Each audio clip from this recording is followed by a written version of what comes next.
दोस्तों, भागवत पुराण छठा स्कंद अध्याय 16 से 20। अध्याय 16 चित्रकेतु द्वारा भगवान अनंत की प्राप्ति। श्री शुक ने कहा, तब हे राजन, दैर्वी मुनि नारद ने अपनी योग शक्ति से शोकग्रस्त संबंधियों को दिवंगत राजकुमार की आत्मा दिखाए और उससे बातें की। नारद ने कहा, हे जीव, भगवान तुम्हारा कल्याण करें। अपने माता पिता मित्रों और संबंधियों पर ध्यान दो जो तुम्हारे लिए अत्यंत दुखी हैं। कृपया अपने इस शरीर में प्रवेश करो। अपने मित्रों के साथ रहते हुए शेष जीवन में सुख भोगो। अपने पिता द्वारा दिए गए सुखों का आनंद लो और राज सिंहासन पर बैठो। जीव ने कहा, ये किस जन्म में मेरे पिता और माता थे, जबकि मैं अपने कर्मों द्वारा देव, अधम और मनुष्य योनियों में जन्म चक्र में घूम रहा था। क्योंकि सभी व्यक्ति एक दूसरे से रिश्तेदार, चचेरे भाई, शत्रु, मध्यस्थ, मित्र, उदासीन व्यक्ति और कटु विरोधी के रूप में जुड़े हुए हैं। जिस प्रकार सोना आदि वस्तुएं एक ग्राहक से दूसरे ग्राहक को तथा एक स्थान से दूसरे स्थान को जाती रहती हैं, उसी प्रकार जीव भी एक योनि से दूसरी योनि में घूमता रहता है। मनुष्य के जीवन काल में भी पशुओं के साथ भी मनुष्य का संबंध अस्थायी है। जब तक वह संबंध है, तब तक ही मेरापन बना रहता है। इसी प्रकार किसी योनि में प्रवेश करने वाले जीव का संबंध क्षणभंगुर होता है। क्योंकि जीव स्वयं शाश्वत है, इसलिए शरीर से उसका कोई संबंध नहीं है, इसलिए वह आसक्ति रहित है, पुत्र आदि के रूप में। अपनेपन का भाव केवल उसी के साथ रहता है जिसके साथ वह अपने कर्मों के कारण जुड़ा हुआ है, मृत्यु के बाद नहीं। इसलिए मेरे लिए दुख अनावश्यक है। यह आत्मा शाश्वत है, इसमें न तो क्षय होता है और न ही इसमें कोई परिवर्तन होता है। ये सूक्ष्म है और जन्म से रहित है। ये सबका मूल आधार है, ब्रह्मांड का मूल कारण होने के कारण। ये स्वयं प्रकाशित है, सर्वशक्तिमान होने के कारण यह अपनी माया के गुणों द्वारा स्वयं को ब्रह्मांड के रूप में प्रकट करता है। उसके लिए न कोई प्रिय है, न कोई घृणित, उसका कोई सगा संबंधी या पराया नहीं। वह तो एक है जो मित्रों और शत्रुओं, जो अच्छा या बुरा करते हैं, के मन की क्रियाओं का साक्षी है। आत्मा न तो अच्छाई और न बुराई अर्थात सुख या दुख को स्वीकार करता है, अनुभव करता है, और न ही वह कर्मों के फल अर्थात राजपद का भोगी है। वह कारण और प्रभाव का एक निष्पक्ष साक्षी है, उनका भोक्ता नहीं। इस प्रकार वह शरीर से असंबद्ध है और स्वतंत्र है। श्री शुक ने कहा, इस प्रकार कहकर वह आत्मा वहां से चली गई। तब उस जीव के संबंधी आश्चर्यचकित हो गए। उन्होंने उससे अपने स्नेह बंधन तोड़ डाले और शोक त्याग दिया। संबंधी लोग शव को ले जाकर यथायोग्य दाह संस्कार करते हैं। वे अपने उस स्नेह को त्याग देते हैं जो बहुत कठिन है तथा जो शोक, मोह, भय और क्लेश का कारण बनता है। जिन रानियों ने शिशु को मार डाला था और जिनकी शोभा शिशु हत्या के कारण क्षीण हो गई थी, वे लज्जित हो गईं। उन्होंने ब्राह्मणों द्वारा बताई गई शिशु हत्या के प्रायश्चित को स्मरण करते हुए यमुना के तट पर ब्राह्मणों द्वारा बताई गई बात का पालन किया। हे महाराज, इस प्रकार ब्राह्मण मुनियों के उपदेश से जागृत हुए चित्रकेतु गृहस्थ जीवन रूपी अंधकार में कुएं से उसी प्रकार बाहर निकल आए जैसे हाथी सरोवर के कीचड़ से बाहर निकल आता है। यमुना नदी में विधिपूर्वक स्नान करके तथा पितरों को जल देकर अपनी इंद्रियों को वश में करके उन्होंने ब्रह्मा के दोनों पुत्रों नारद और अंगिरस को मौन होकर प्रणाम किया। आदरणीय ऋषि नारद ने प्रसन्नतापूर्वक इस महान विद्या को उस राजा को सिखाया जो उनका भक्त था और जिसने सुरक्षा के लिए उनकी शरण ली थी और जिसने अपने मन को पूरी तरह से नियंत्रित कर लिया था। ओम, हे यशस्वी भगवान वासुदेव, आपको नमस्कार है। हम आपका ध्यान करते हैं, मानसिक रूप से आपको प्रणाम करते हैं। हम प्रद्युम्न, अनिरुद्ध और संकर्षण भगवान के सभी व्यूह को प्रणाम करते हैं। हे शुद्ध, परम ज्ञानी, परम आनंद स्वरूप, आत्म प्रसन्न, शांत और द्वैत से परे, आपको नमस्कार है। आपको नमस्कार है जिन्होंने अपने आनंदमय चरित्र की अनुभूति के माध्यम से स्वयं को माया द्वारा उत्पन्न प्रेम, घृणा आदि की भावनाओं से ऊपर रखा। महान ऋषिकेश, इंद्रियों के सर्वोच्च स्वामी, को नमस्कार है जिनका शरीर ही ब्रह्मांड है, जो स्वयं ही प्रकाशित होते हैं तथा वाणी, अन्य इंद्रियों और मन की पहुंच से परे हैं, जो शुद्ध चेतन है, जिनका कोई नाम या रूप नहीं है तथा जो कार्य कारण के नियम के कारण है और इसलिए उससे ऊपर हैं, वे हमारी रक्षा करें। उस परम ब्रह्म को नमन जिस पर यह ब्रह्मांड कारण और प्रभाव का उत्पाद आधारित है, जिनसे यह विकसित होता है और जिनमें विलीन हो जाता है, और इस प्रकार ब्रह्मांड में हर चीज में व्याप्त है, जैसे कि पृथ्वी के संदर्भ में पृथ्वी के उत्पाद व्याप्त हैं। मैं उस ब्रह्म को नमस्कार करता हूँ जो आकाश के समान भीतर और बाहर से सब में व्याप्त है, किंतु जिसे प्राण क्रिया के अंग अपनी संवहन शक्ति से स्पर्श नहीं करते और न ही मन, बुद्धि और ज्ञानेंद्रियां अपनी ज्ञान शक्ति से उसे ग्रहण करती हैं। जब शरीर, इंद्रियां, प्राण, मन और बुद्धि उसके अंश या उपस्थिति अंश से आवेशित होते हैं, तभी ये अपना कार्य करते हैं, अन्यथा नहीं। जैसे बिना गर्म किए लोहे का टुकड़ा गर्मी या प्रकाश उत्सर्जित नहीं करता। जिसे दर्शक कहते हैं, वह जागृत अवस्था में तुम्हारा दूसरा नाम है, जीव का। तुमसे अलग उसका कोई स्वतंत्र अस्तित्व नहीं है। हे परम पुरुष, जो पवित्र चिन्ह ओम से अभिहित हैं, जो परम शक्ति के स्वामी हैं, जिनके कमल सदृश चरणों की सभी महान सात्वत भगवान के भक्त कमल कली सदृश हथेलियों से बड़े प्रेम से पूजा करते हैं, आपको नमस्कार है। मैं आपको, जो सभी के सर्वश्रेष्ठ नियंत्रक हैं, सादर प्रणाम करता हूँ।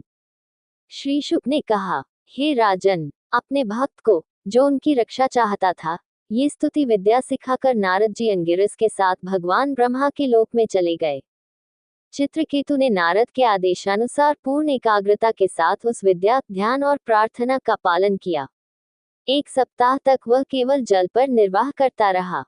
फिर 7वीं रात्रि के अंत में राजा ने उस विद्या के अभ्यास से विद्याधरों का स्थायी अधिपत्य प्राप्त कर लिया। फिर कुछ दिनों के बाद उसी विद्या के अभ्यास और जप से उसकी मानसिक शक्ति प्रकाशित हो गई और वह देवाधिदेव शेष के चरणों के समीप गया।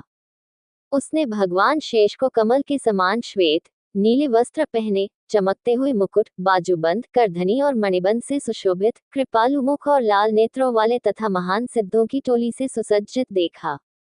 भगवान के दर्शन से समस्त पाप नष्ट हो जाने पर, जिनका हृदय समस्त मलों से शुद्ध हो गया था, वे मुनि चित्रकेतु मौन भाव से परम पुरुष के पास गए। भक्ति के उत्प्लावन के कारण उनके नेत्रों से प्रेमाश्रु बह रहे थे तथा आनंद के कारण उनके रोंगटे खड़े हो रहे थे। उन्होंने भगवान को दंडवत प्रणाम किया। वह अपने प्रेमाश्रुओं से बार बार भगवान के चरण कमलों के नीचे की वेदी को गीला करता रहा, तथा उसकी अभिव्यक्ति शक्ति उसके प्रबल प्रेम और भक्ति के कारण अवरुद्ध हो गई, और इस प्रकार वह बहुत समय तक भगवान की समुचित स्तुति नहीं कर सका। तत्पश्चात उन्होंने बुद्धि के बल से अपने मन को शांत करके तथा इंद्रियों को बाह्य विषयों की ओर जाने से रोककर, जगत के पिता, सात्वत शास्त्र के साकार रूप अर्थात पंचरात्र अथवा जिनका शरीर पंचरात्र शास्त्रों में वर्णित है, से ये शब्द कहे। चित्रकेतु ने कहा, हे अजय प्रभु, आपकी अजयता के बावजूद आप संयमी, निष्पक्ष और शांत मन वाले धर्मात्मा पुरुषों द्वारा पराजित किए गए हैं। वे भी आपके द्वारा पराजित किए गए हैं। आप इतने कृपालु हैं कि आप अपने उन भक्तों को अपना स्वरूप प्रदान करते हैं जिनका मन इच्छाओं से पुनर्तः मुक्त है। हे प्रभु, सृष्टि की रचना, पालन और संहार आपकी ही शक्ति है, आपकी ही लीला है। सृष्टि के रचयिता कथित आपके अंश मात्र हैं, फिर भी वे अपने आप को रचयिता मानते हैं और व्यर्थ ही एक दूसरे से होड़ करते हैं। आप सूक्ष्मतम परमाणु की रचना, विनाश तथा बीच की अवधि में तथा सबसे बड़े आयाम के परमाणु की रचना में भी मौजूद हैं, लेकिन आप स्वयं इस त्रिविध सीमा से रहित हैं। आप वह अपरिवर्तनीय स्थिरांक हैं जो सभी सृजित वस्तुओं के आरंभ तथा अंत में तथा बीच में भी विद्यमान है। ब्रह्मांड का अंडा पृथ्वी और अन्य तत्वों आदि के 7 कोशों से घिरा हुआ है, जिनमें से प्रत्येक बाहरी आवरण उसके भीतरी आवरण से 10 गुना बड़ा है। यह अंडा रूपी ब्रह्मांड लाखों करोड़ों ब्रह्मांडों के साथ आपके सिर पर एक परमाणु के समान दिखाई देता है, इसलिए आपको अनंत कहा जाता है। हे जगत के नियमता, जो मनुष्य विषय भोगों की तृष्णा में देवताओं को, जैसे इंद्र को, जो तुम्हारे ही अंश हैं, प्रसन्न करने का प्रयत्न करते हैं, तुम्हें नहीं, वे तो पशु ही हैं, क्योंकि देवताओं के नाश होते ही उनके वरदान भी समाप्त हो जाते हैं, जैसे राजा के नाश होते ही उसके अनुयायियों का सौभाग्य भी नष्ट हो जाता है। हे परमेश्वर, आप जो शुद्ध ज्ञान और चेतना है तथा गुणों के उत्पाद नहीं हैं, यदि सांसारिक इच्छाएं भी आपके पास आएं, तो वे भुने हुए बीजों की तरह नहीं उगती, जो अंकुरित नहीं हो सकती, क्योंकि सभी विपरीत युग्म जैसे प्रेम घृणा, जो पुनर्जन्म का कारण बनते हैं, गुणों का परिणाम है और आप उनसे ऊपर हैं। हे अजय, जब आपने शुद्ध भागवत धर्म परमेश्वर की प्राप्ति का मार्ग का प्रतिपादन किया, तब आपने सबको जीत लिया, सबको अपना बना लिया। जो पापरहित मुनि सनत कुमार जैसे वासना रहित, कामना रहित तथा परमात्मा में रमण करने वाले हैं, वे मोक्ष के लिए उस धर्म या आपका आश्रय लेते हैं। यहाँ भागवत धर्म में लोग मैं, तू, मेरा और तेरा जैसी कुटिल भेदपूर्ण धारणाएं नहीं रखते, जैसा कि अन्य पंथों में है, जैसे कि यज्ञ। ऐसी भेदपूर्ण धारणा के साथ जो कुछ भी कार्य किया जाता है वह शुद्ध, नाशवान और पाप से भरा होता है, हिंसा की तरह। धर्म से स्वयं का या दूसरों का क्या भला हो सकता है, अथवा जो धर्म स्वयं के लिए तथा दूसरों के लिए हानिकारक है, उससे क्या लाभ हो सकता है? वह अधर्म है, क्योंकि आत्मपीड़ा से स्वयं को कष्ट होता है तथा दूसरों को ठेस पहुंचाने से पाप होता है। हे प्रभु, जिस दृष्टि से आपने भागवत धर्म का प्रतिपादन किया है, वह कभी भी वास्तविकता से विचलित नहीं होती। अतः जो महान आत्माएं चर अचर प्राणियों को अपने से भिन्न नहीं मानती, वे उसी धर्म का पालन करती हैं। हे प्रभु, यह कोई चमत्कार नहीं है कि आपके दर्शन मात्र से मनुष्यों द्वारा किए गए सारे पाप नष्ट हो जाते हैं, क्योंकि चांडाल जैसा अधर्मी व्यक्ति भी आपका नाम एक बार सुनकर ही जन्म मरण के चक्र से मुक्त हो जाता है। हे प्रभु, आपके दर्शन मात्र से ही हमारे हृदय की सारी अशुद्धियां दूर हो गई हैं। आपके भक्त दिव्य मुनि ने जो कहा है, वह सत्य कैसे हो सकता है? हे अनंत प्रभु, चूंकि आप विश्व की आत्मा हैं, इसलिए आप इस संसार में लोगों द्वारा किए जाने वाले सभी कार्यों को जानते हैं। आप संसार के रचयिता और गुरु हैं। आपको कोई नई बात विशेष रूप से नहीं बताई जानी चाहिए, जैसे कि जुगनुओं द्वारा सूर्य को बताई जाने वाली कोई बात नहीं है। हे महिमावान प्रभु, आप सभी लोगों की उत्पत्ति, पालन और संहार के स्वामी तथा नियंत्रक हैं। आपको नमस्कार है। आप पवित्रतम परमहंस हैं। आपका वास्तविक स्वरूप उन बुरे योगियों के लिए समझ से परे है जो भेद की धारणा रखते हैं। जब आप सांस लेते हैं, तो संसार के रचयिता जैसे भगवान ब्रह्मा और अन्य देवता जो इंद्रियों के स्वामी हैं, सक्रिय हो जाते हैं। जब आप देखना चाहते हैं, तो देवता जैसे सूर्य जो इंद्रियों के स्वामी हैं, बोध प्राप्त करने में सक्षम हो जाते हैं। ये पृथ्वी का गोला आपके सिर पर सरसों के दाने के समान तुच्छ है। हे हजार सिरों वाले महिमावान प्रभु, आपको मेरा नमस्कार। श्री शुक ने कहा। इस प्रकार स्तुति किए जाने पर भगवान अनंत उससे प्रसन्न हुए और विद्याधरों के राजा चित्रकेतु से बोले, हे कुरुवंशी परीक्षित। कोष्टक। महिमावान प्रभु ने कहा, हे राजन, नारद और अंगिरस द्वारा तुम्हें सिखाए गए उपदेश, मुझे प्रसन्न करने के उपाय तथा उस आध्यात्मिक विद्या के अभ्यास और मेरे दर्शन से तुमने अपना उद्देश्य पुनर्तः प्राप्त कर लिया है। मैं ही समस्त प्राणी, उनकी आत्मा तथा उनका आधार हूँ। मैं ही वेद हूँ, परब्रह्म हूँ और ये दोनों ही मेरे सनातन स्वरूप हैं। मनुष्य को यह समझना चाहिए कि उसकी अपनी आत्मा संपूर्ण ब्रह्मांड में व्याप्त है, अनुभव के विषय के रूप में, और यह ब्रह्मांड आत्मा पर स्थित है, अर्थात आत्मा पर आरोपित है, तथा ये दोनों स्वयं की आत्मा और ब्रह्मांड मुझ में आदि कारण के रूप में व्याप्त हैं। जैसे गहन निद्रा की अवस्था में मनुष्य अपने ही भीतर ब्रह्मांड अर्थात उसमें स्थित विभिन्न पदार्थ को देखता है, और स्वप्न से जागने पर वह अपने को अकेला तथा एक विशेष स्थान जैसे शयन कक्ष में पाता है। इसी प्रकार जागृत आदि भी जीव की अवस्थाएं हैं और आत्मा के संबंध में माया की उपज हैं। अतः ये स्मरण रखना चाहिए कि परमात्मा केवल साक्षी है। मुझे वह आत्मा या ब्रह्म समझो जिसके द्वारा जीव सुप्त अवस्था में अपने को गहरी नींद में मानता है। मैं गुणों या इंद्रियों की सीमा से परे परम आनंद हूँ। वह ज्ञान परम ब्रह्म है, वह ज्ञान जो उस व्यक्ति में पाया जाता है जो सोते और जागते समय अपने अनुभवों को याद रखता है, जो अनुभव की दो अवस्थाओं के बीच एक जोड़ने वाली कड़ी और अंतर भी है। जब जीव मेरे वास्तविक स्वरूप को भूल जाता है, तब वह अपने को मुझसे भिन्न मान लेता है और यही उसके संसार का कारण है, जिसमें वह जन्म जन्मांतर घूमता रहता है और मृत्यु पर मृत्यु भोगता है। यहाँ मनुष्य योनि में जन्म पाकर, जहाँ आत्मज्ञान जैसा कि शास्त्रों में विस्तृत है, और बुद्धि अर्थात आत्मज्ञान और प्रत्यक्ष अनुभूति विकसित हो सकती है। जो मुझे नहीं जानता, वह कभी भी शांति और सुख नहीं पा सकता। ये स्मरण रखते हुए कि प्रवृत्ति मार्ग में महान क्लेश तथा विपरीत फल की प्राप्ति होती है, तथा निवृत्ति मार्ग में अभय अर्थात मोक्ष है, बुद्धिमान पुरुष को चाहिए कि वह कर्म मार्ग से विरत रहे। पति पत्नी सुख प्राप्ति और दुख निवारण के लिए कर्म करते हैं, परंतु कर्म करने से न तो दुख से छुटकारा मिलता है और न ही सुख की प्राप्ति होती है।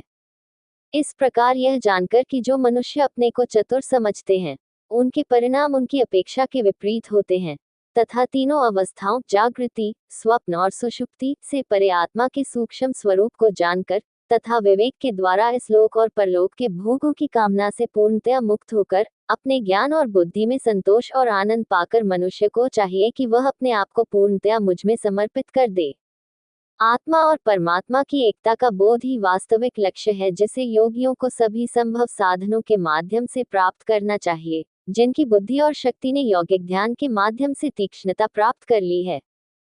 हे राजन, यदि तुम मेरी सलाह को ध्यान में रखोगे और उसे ध्यानपूर्वक आचरण में लाओगे तो तुम्हें शीघ्र ही ज्ञान और बुद्धि की प्राप्ति होगी और मोक्ष की प्राप्ति होगी। श्री शुक ने कहा। इस प्रकार चित्रकेतु को सांत्वना देकर जगत के पिता, गुरु तथा ब्रह्मांड की आत्मा, यशस्वी भगवान हरि चित्रकेतु के देखते देखते वहां अंतर्धान हो गए। अध्याय 17 चित्रकेतु को पार्वती द्वारा श्राप। श्री शुक ने कहा, भगवान अनंत जिस दिशा में अंतर्धान हुए थे, उस दिशा को प्रणाम करके आकाशगामी विद्याधर चित्रकेतु अपने मार्ग से आकाश में चले गए।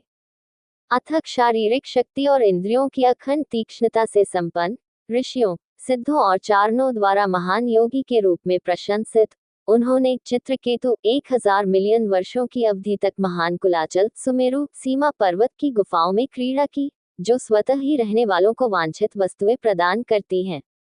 उन्होंने विद्याधर महिलाओं से भगवान हरि की महिमा का गान करवाया। एक समय की बात है, जब वे भगवान विष्णु द्वारा प्रदत्त तेजस्वी विमान से जा रहे थे, तब उन्होंने देखा कि भगवान शिव सिद्धों और चारणों से घिरे हुए हैं तथा मुनियों की सभा में अपनी गोद में बैठी हुई देवी पार्वती को अपने हाथों में लिए हुए हैं। वे उनके पास जाकर जोर से हंसने लगे और देवी के कानों में बोलते हुए बोले।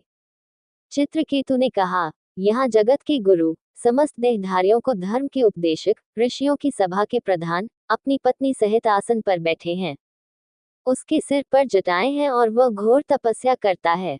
वह वेदों में पारंगत ऋषियों की सभा का अध्यक्ष है, लेकिन वह अपनी पत्नी को गोद में लेकर निर्लज असभ्य व्यक्ति की तरह बैठा रहता है। सामान्यतः साधारण लोग भी एकांत स्थानों में स्त्री का आलिंगन करते हैं, किंतु यह महाव्रती पुरुष खुले सभा में अपनी पत्नी के साथ रमण करता है। श्री शुक ने कहा, ये सुनकर अतीन्द्रिय बुद्धि वाले भगवान शिव भी जोर से हंस पड़े और सभा में चुप हो गए। सभा के सदस्यों ने भी उनका अनुकरण किया। देवी ने क्रोधपूर्वक उस धृष्ट चित्रकेतु से कहा, जो अपने स्वयं पर गर्व करता था और भगवान शिव के विरुद्ध अनुचित बातें करता था, क्योंकि वह उनकी अदम्य शक्तियों के विषय में अनभिज्ञ था। पार्वती ने कहा, क्या ये संसार का शासक और दंड देने वाला है? क्या ये हमारे जैसे दुष्ट और निर्लज लोगों को दंड देने के योग्य है? न तो भगवान ब्रह्मा, न ही ब्रह्मा के पुत्र जैसे भृगु, नारद और अन्य, न ही सनत कुमार, न ही कपिल और मनु धर्म को समझ पाए, क्योंकि उन्होंने हर के धर्म के उल्लंघन पर कोई आपत्ति नहीं जताई।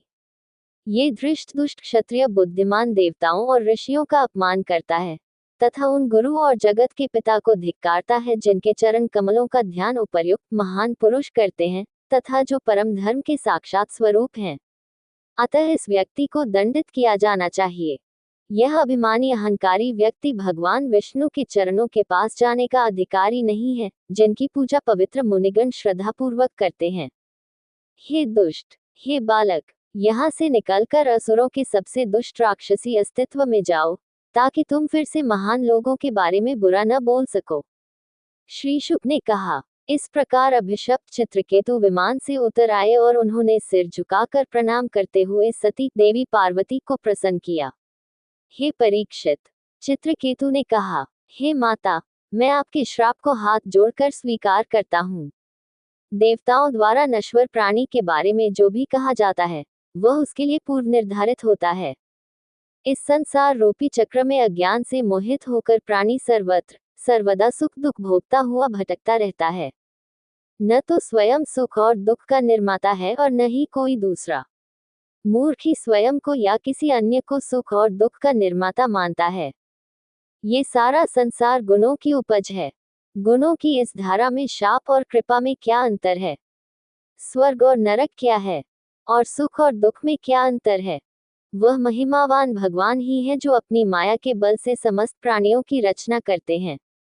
इनके लिए बंधन और मोक्ष, सुख और दुख नियत हैं, किंतु वे स्वयं इन सबसे ऊपर हैं। उसके लिए न कोई प्रिय है, न कोई द्वेषी, न कोई सगा है, न कोई मित्र है, न कोई शत्रु। वह सर्वत्र सम है, परम पवित्र है। उसे भोगों में आसक्ति नहीं है, फिर उसमें क्रोध कैसे हो सकता है। तथापि यह उसकी माया नामक शक्ति का प्रवाह है जो पुण्य या पाप कर्मों में प्रकट होता है, जो सुख और दुख, अच्छाई और बुराई, बंधन और मोक्ष, देहधारी प्राणियों के जन्म और मृत्यु का कारण बनता है, तथा आत्मा के पुनर्जन्म का कारण बनता है। अतः हे क्रोधमयी देवी, मैं आपके शाप से मुक्ति के लिए आपसे प्रार्थना नहीं करता, किंतु हे सती पार्वती, आप मेरे द्वारा की गई इस अनुचित अभिव्यक्ति के लिए मुझे क्षमा कर दीजिए। शुका ने कहा। इस प्रकार भगवान शिव तथा देवी पार्वती को प्रसन्न करके चित्रकेतु अपने विमान से चला गया, जबकि वे आश्चर्यचकित होकर देख रहे थे। तब भगवान शिव ने पार्वती से कहा, देवता, ऋषि, सिद्ध तथा उनके सेवक भी श्रद्धापूर्वक सुन रहे थे। रूत ने कहा, हे सुंदरी, सुंदर कमर वाली, तुमने चमत्कारी कर्म करने वाले हरि के सेवकों के महात्म्य को देखा है तथा देखा है कि वे किस प्रकार किसी भी प्रकार की कामनाओं से मुक्त हैं। जो लोग नारायण के प्रति समर्पित हैं, वे किसी से नहीं डरते, क्योंकि वे स्वर्ग, मोक्ष और यहाँ तक कि नरकों में भी उसी सत्य को देखते हैं। भगवान की क्रीड़ा गतिविधियों के माध्यम से ही आत्मा को शरीर प्राप्त होता है और वह भौतिक शरीर के संपर्क से सुख और दुख, जन्म और मृत्यु, कृपा और शाप जैसे विपरीत युग्मों का अनुभव करती है। सुख और दुख के संबंध में वांछनीयता और अवांछनीयता की धारणा निश्चित रूप से भ्रामक और मिथ्या है, तथा यह मनुष्य की विवेकशीलता और ज्ञान की कमी का परिणाम है, क्योंकि यह स्वप्न में स्वयं को राजकुमार या भिखारी देखकर सुख या दुख का अनुभव होने के बीच अपने अंदर महसूस किए जाने वाले अंतर के समान है, या जागते समय पुष्पों की माला पर सर्प की धारणा के समान है। जो मनुष्य भगवान वासुदेव के प्रति अनन्य भक्ति रखते हैं तथा जिनकी शक्ति आध्यात्मिक ज्ञान और वैराग्य में निहित है, उनके लिए इस संसार में कोई भी वस्तु मांगने या सहारा लेने योग्य नहीं है। न तो मैं, न भगवान ब्रह्मा, न सनत कुमार, न नारद, न भगवान ब्रह्मा के पुत्र ऋषिगण, न ही महान देवता जो उनके अंश मात्र हैं, उनके अभिप्राय को समझ पाते हैं। यद्यपि हम स्वयं को स्वतंत्र शासक मानते हैं, फिर भी हम उनके वास्तविक स्वरूप को नहीं जानते। उसके लिए न कोई प्रिय है, न कोई द्वेषी, न कोई अपना है, न कोई पराया। हरि सभी प्राणियों के आत्मा होने से उन सभी के प्रिय हैं। ये परम सौभाग्यशाली चित्रकेतु भगवान का प्रिय भक्त है। वह सभी को समान मानता है और शांत रहता है। मैं भी भगवान विष्णु का प्रिय हूँ, इसलिए मैं उस पर क्रोधित नहीं हुआ। अतः तुम्हें उन महापुरुषों के आचरण पर आश्चर्य करने की आवश्यकता नहीं है जो परम पुरुष विष्णु के भक्त हैं, जो स्वभाव से शांत है तथा सभी प्राणियों को समान मानते हैं। श्री शुक ने कहा, हे राजन, भगवान शिव की व्याख्यात्मक वाणी सुनकर देवी पार्वती का आश्चर्य दूर हो गया और उनका मन प्रसन्न एवं शांत हो गया। यद्यपि भगवान विष्णु का भक्त चित्रकेतु देवी के शाप का प्रतिकार करने में सर्वाधिक सक्षम था, तथापि उसने उसे सिर झुकाकर बड़े आदर और विनम्रता के साथ स्वीकार किया, जो कि धर्म का लक्षण है।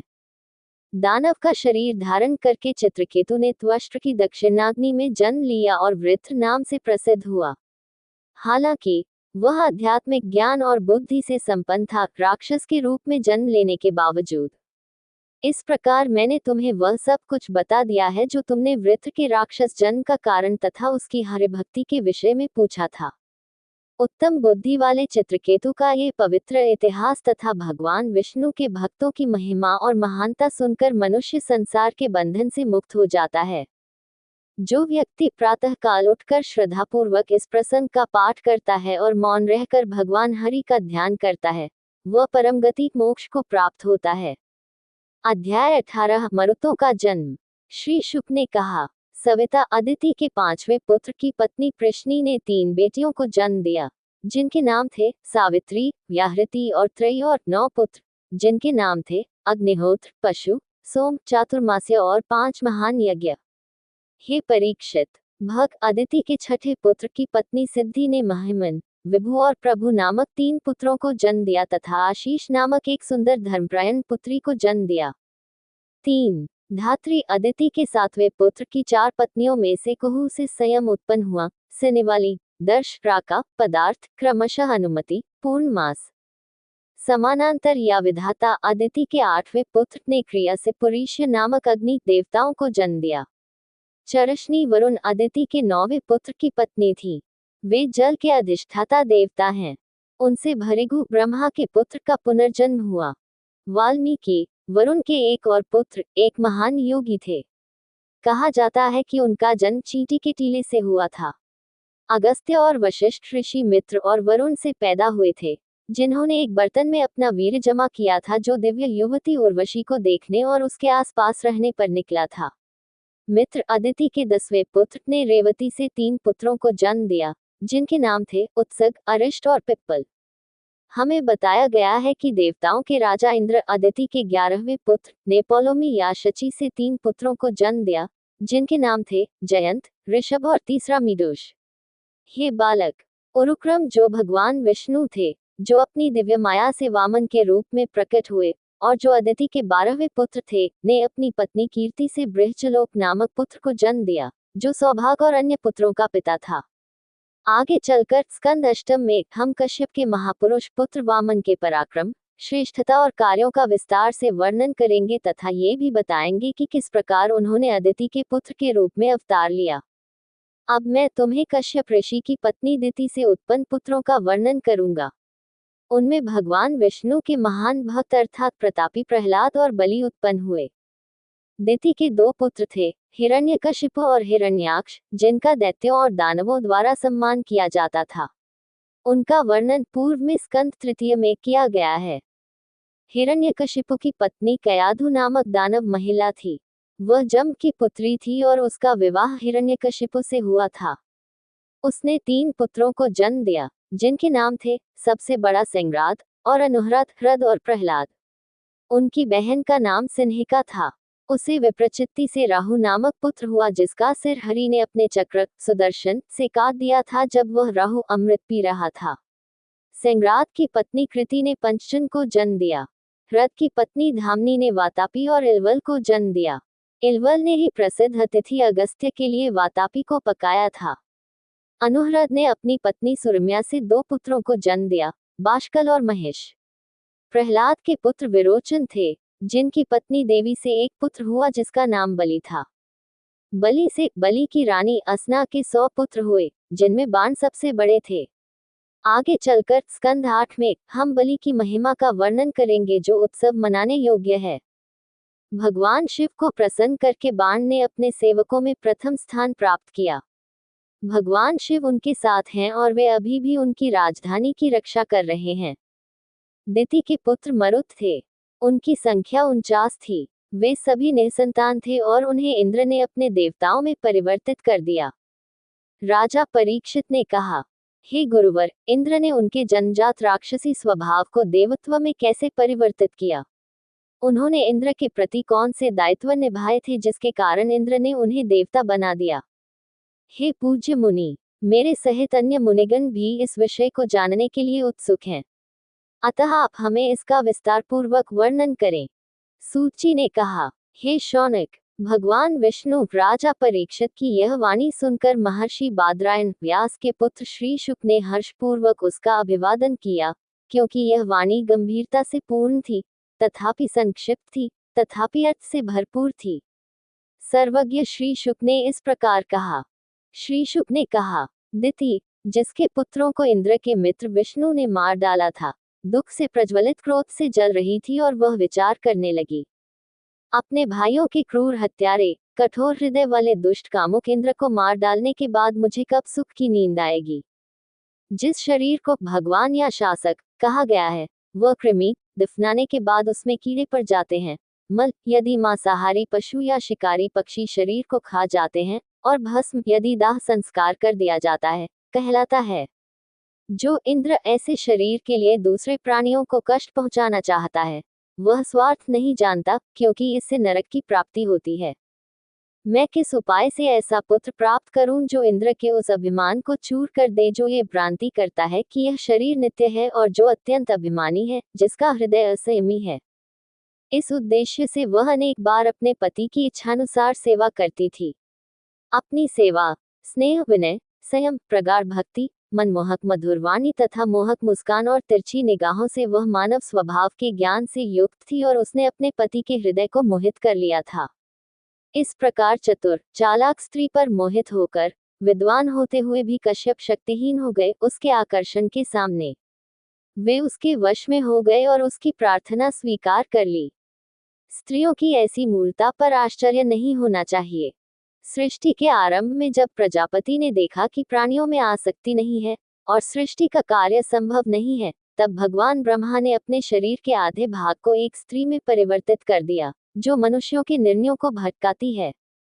इस प्रकार अपनी पत्नी द्वारा सेवा किए जाने पर पूज्य कश्यप जी दिति से बहुत प्रसन्न हुए और उन्होंने हर्षपूर्वक हंसते हुए दिति को नमस्कार किया। कश्यप ने कहा, हे सुंदरी, सुडौल जांघों वाली हे नारी, वर मांगो। हे निष्कलंक, मैं तुमसे प्रसन्न हूँ। जब पति अपनी पत्नी से प्रसन्न हो, तो इस लोक या परलोक में कौन सी वस्तु अप्राप्य है। ये घोषित किया गया है कि स्त्रियों के मामले में पति ही सर्वोच्च देवता है, क्योंकि देवी श्री के पति, जो सभी प्राणियों के हृदय में स्थित हैं, उन महिमावान भगवान वासुदेव की पूजा विभिन्न देवताओं के वेश में पुरुष करते हैं, जो उन्हें भिन्न भिन्न नाम जैसे इंद्र, वरुण और रूप, वज्रधारी या पाशधारी देते हैं। लेकिन उनकी पूजा स्त्रियां अपने पतियों के रूप में करती हैं। इसलिए हे सुंदर कमर वाली, अपने कल्याण की इच्छा रखने वाली पतिव्रता स्त्रियां अपने पति को ईश्वर के स्वरूप तथा जगत की आत्मा मानकर अनन्य भक्ति से पूजती हैं। हे भद्रे, मैं, जिसकी तुमने इतनी भक्ति तथा उत्तम श्रद्धा से पूजा की है, तुम्हारे लिए तुम्हारा अभीष्ट फल प्राप्त करूंगा, वह फल जिसे पतित स्त्रियों के लिए प्राप्त करना अत्यंत कठिन है।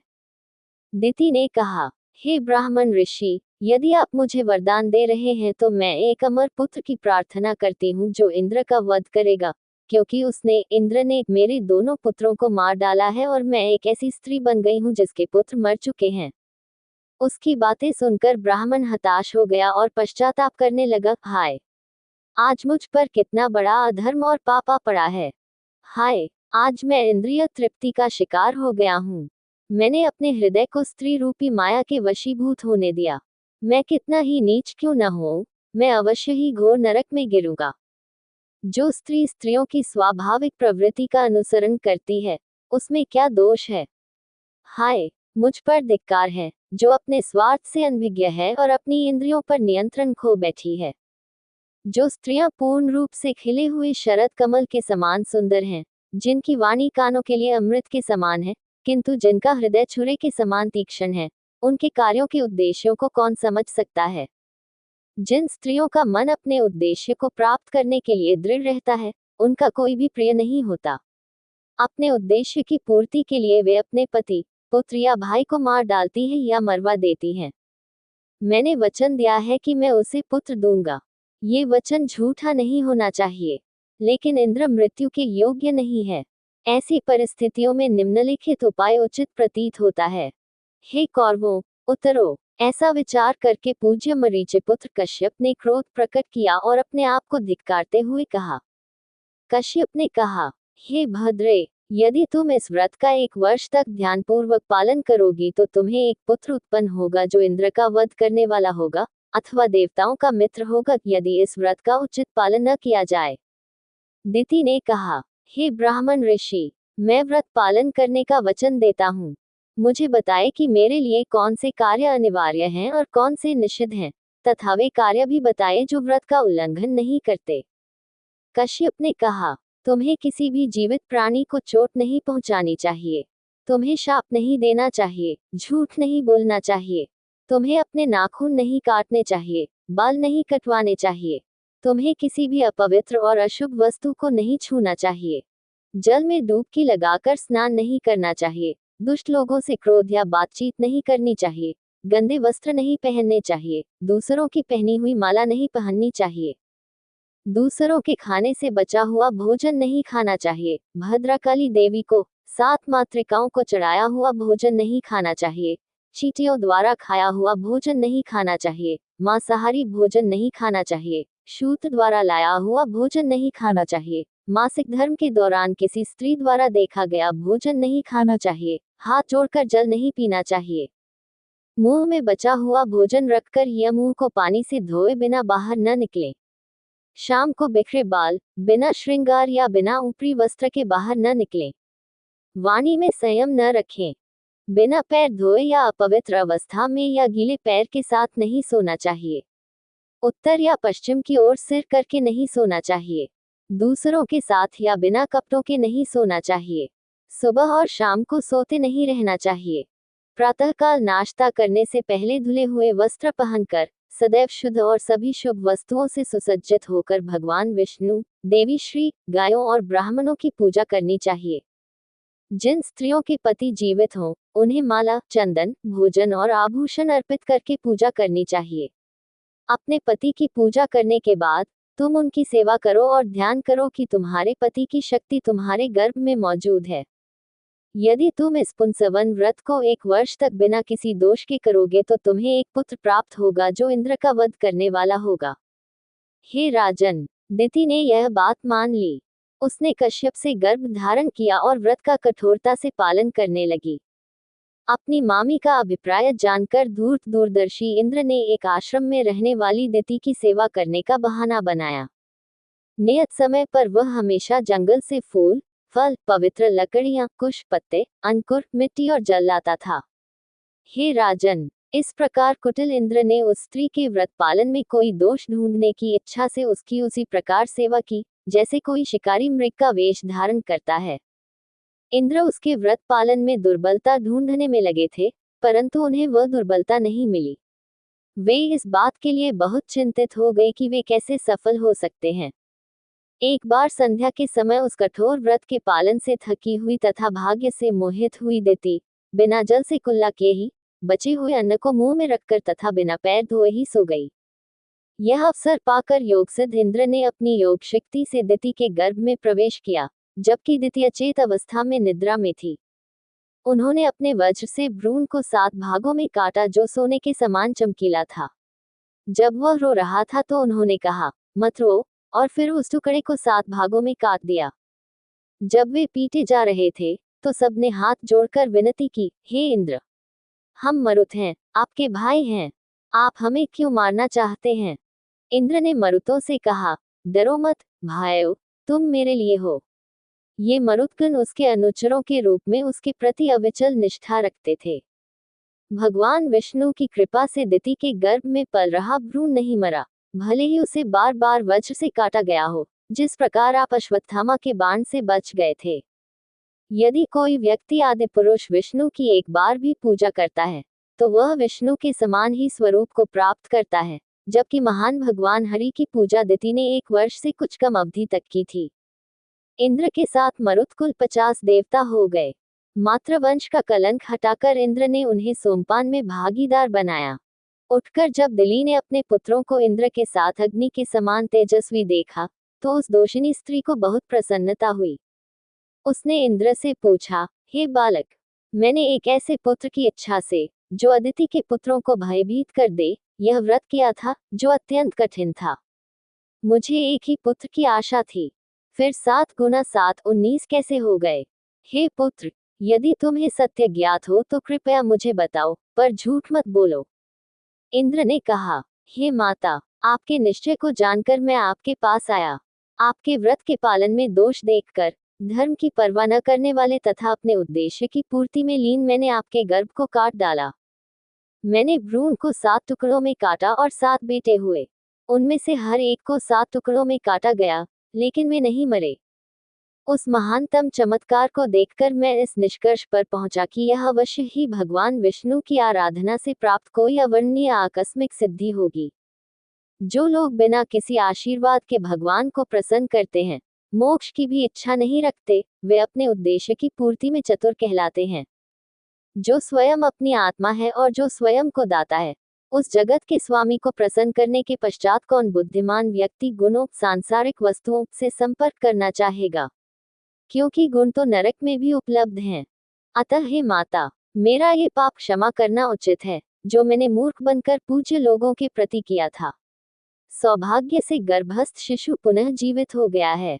श्री शुक ने कहा, स्वर्ग के देवता इंद्र को उस देवी ने प्रसन्न होकर जाने की अनुमति दे दी।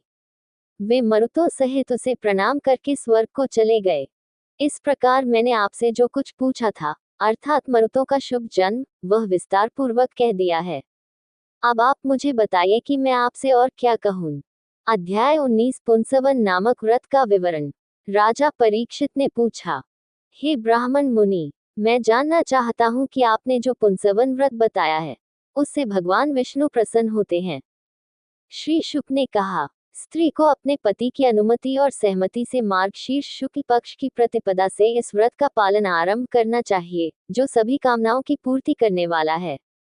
उसे मरुतों के जन्म की कथा सुननी चाहिए तथा ब्राह्मणों से परामर्श लेना चाहिए। अपने दांतों को साफ करके तथा स्नान करके 2 सफेद वस्त्र पहनने चाहिए। उसे आभूषणों से सुसज्जित होकर प्रातःकाल नाश्ता करने से पहले श्री सहित भगवान विष्णु की पूजा करनी चाहिए। उसे इस प्रकार प्रार्थना करनी चाहिए, स्माइली फेस, हे सिद्ध इच्छाओं के स्वामी, मैं आपको नमन करती हूँ, जो सभी चीजों से भरपूर होने के कारण इच्छाओं और अपेक्षाओं से परे हैं। हे लक्ष्मी के स्वामी, सभी रहस्यमय शक्तियों के स्वामी, आपको नमस्कार है। हे प्रभु, आप परम कृपा, सौभाग्य, पराक्रम, यश, तेज और अन्य दिव्य गुणों से युक्त हैं, अतः आप ही इस जगत के वास्तविक सर्वशक्तिमान और सर्वोच्च शासक हैं। हे भगवान विष्णु की दिव्य पत्नी, भगवान की सर्वोच्च मोहक शक्ति, आप में वही विशेषताएं हैं जो परम पुरुष विष्णु में हैं। हे सर्वशक्तिमान देवी, मुझ पर कृपा करें। हे जगत की माता, मैं आपको नमन करता हूँ।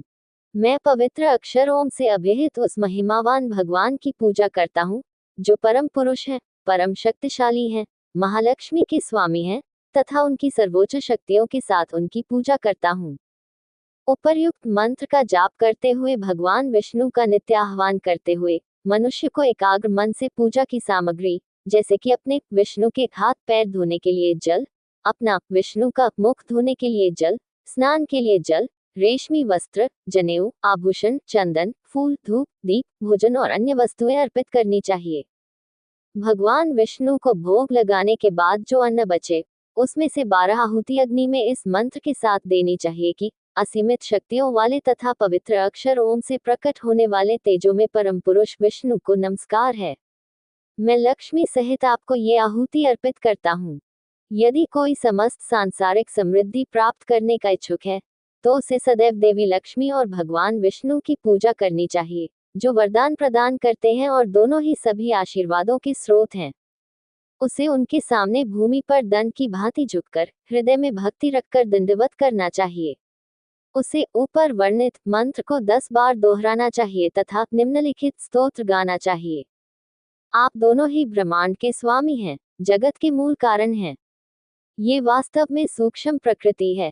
आपकी माया इतनी दुर्जय है कि उसे पराजित नहीं किया जा सकता।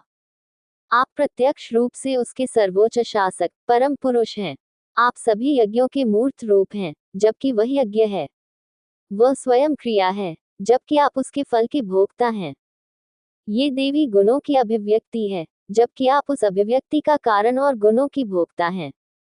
आप आत्मा हैं, सभी देहधारी प्राणियों की आंतरिक नियंत्रक हैं, जबकि श्री शरीर, इंद्रियां और अंतःकरण हैं। महिमामय लक्ष्मी नाम और रूप का प्रतिनिधित्व करती हैं, जबकि आप उनका आधार और प्रकाशक हैं। चूंकि आप दोनों ही महान शासक तीनों लोकों को वरदान देते हैं, अतः हे यशस्वी प्रभु, मेरी महान इच्छाएं पूरी करें। इस प्रकार श्रीदेव तथा वर देने वाले श्री भगवान की स्तुति करके पूजा में प्रयुक्त होने वाली सभी वस्तुओं को त्याग देना चाहिए। देवताओं को मुख धोने के लिए जल अर्पित करके पूजा जारी रखनी चाहिए, जिसे उत्तर पूजा कहते हैं। फिर भक्ति में मन लगाकर उपरोक्त स्तोत्र से स्तुति करनी चाहिए। अग्नि को अर्पित की गई आहुति के बचे हुए भाग को सूंघकर पुनः श्रीहरि की पूजा करनी चाहिए। पति को भगवान विष्णु के प्रति अत्यंत भक्तिभाव से एकरूप करके पति की सेवा नाना प्रकार की प्रिय वस्तुओं से करनी चाहिए।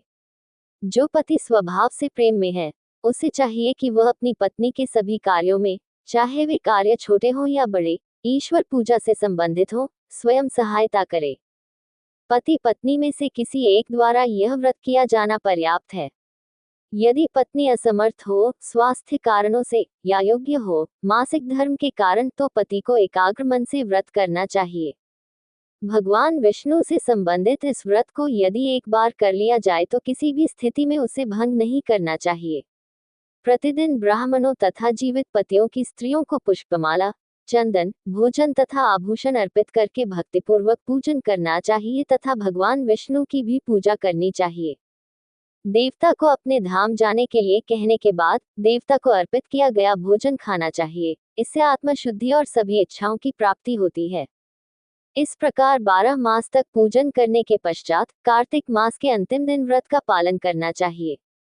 कल प्रातः काल होने पर उसे जल का स्पर्श करना चाहिए, स्नान करना चाहिए और पहले की तरह भगवान कृष्ण की विधिपूर्वक पूजा करनी चाहिए। पति को चाहिए कि वह पार्वण स्थली पाक विधान के अनुसार दूध में पकाए गए चावल और घी से बनी 12 आहुति यज्ञ में दे। प्रसन्न ब्राह्मणों द्वारा कहे गए आशीर्वाद को आदरपूर्वक स्वीकार करके तथा सिर झुकाकर उन्हें भक्तिपूर्वक प्रणाम करके उनकी अनुमति से भोजन ग्रहण करे। सबसे पहले गुरु और बंधु बांधवों को भोजन कराकर पति को संयमित वाणी से उत्तम संतान और सौभाग्य देने वाले चरों का शेष भाग अपनी पत्नी को देना चाहिए। जो पुरुष भगवान का ये व्रत विधिपूर्वक करता है उसे अपनी इच्छित वस्तु की प्राप्ति होती है। जो स्त्री यह व्रत करती है उसे सौभाग्य, धन, संतान, पति की दीर्घायु, यश और उत्तम घर की प्राप्ति होती है। अविवाहित लड़की को सभी अच्छे गुणों वाला पति मिलेगा। विधवा अपने पापों से मुक्त होकर मोक्ष को प्राप्त करेगी। जो स्त्री मृत्यु में अपने बच्चों को खो देती है उसे दीर्घायु संतान प्राप्त होगी। यदि कोई स्त्री धनवान होने के बावजूद दुर्भाग्यशाली हो तो वह सौभाग्यशाली हो जाती है और यदि कुरूप हो तो भी वह सुंदर हो जाती है। दीर्घ अवधि से बीमार कोई व्यक्ति रोग से मुक्त हो जाता है तथा अपनी इंद्रियों और गतिविधियों में ऊर्जावान और पुरुषोचित हो जाता है। यदि इसे शुभ कार्यों के समय दोहराया जाए तो ये पूर्वजों और देवताओं को शाश्वत और असीम संतुष्टि प्रदान करता है। यदि अग्निदेव, देवी लक्ष्मी और भगवान विष्णु होम यज्ञ के पूर्ण होने के बाद प्रसन्न हो जाएं, तो वे सभी इच्छित वस्तुएं प्रदान करते हैं। हे राजन, मैंने तुम्हें मरुतों के जन्म की शुभ कथा और दिति द्वारा किए गए महान व्रत का वर्णन किया है। दोस्तों, अगली वीडियो देखने के लिए आप चैनल सब्सक्राइब जरूर करें और लाइक करें और कमेंट करें।